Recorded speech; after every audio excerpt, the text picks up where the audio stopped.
Hi, my name is Karen Bryson, and I am an associate attorney here at Goranson, Bain, Ausley. I'm going to talk about today what to do if your spouse or co parent is not following the terms of your agreement. The first step is if you believe that the other parent is not following the terms of the agreement, is to read the agreement.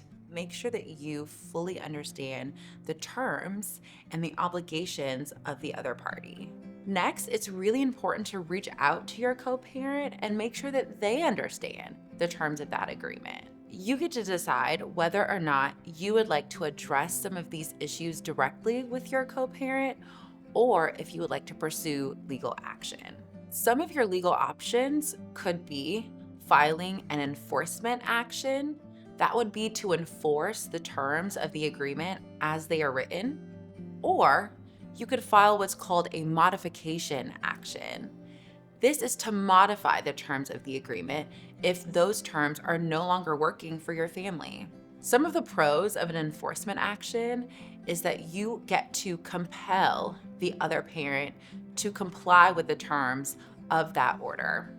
If they are in violation of the terms of that order, you can ask a judge to enforce those terms on the other parent. Some of the key considerations to think about when filing an enforcement action is to make sure that this enforcement action aligns with the best interests of your children.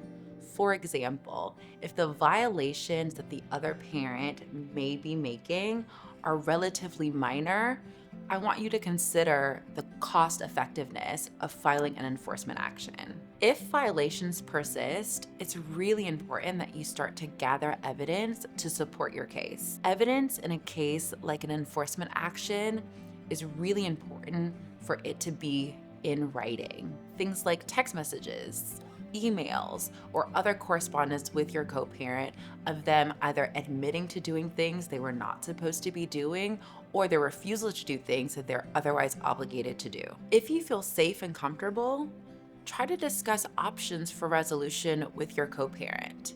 Even just proof of these attempts to resolve prior to filing an enforcement action could be good evidence for your case. The most important thing to remember when considering whether or not to file an enforcement action is whether or not the other parent is actually violating the specific terms outlined in the agreement and making sure that you are prioritizing the best interest of your children. Avoid actions that may add stress or cause instability to your children's lives, and choose solutions that would promote cooperative co-parenting relationships whenever possible.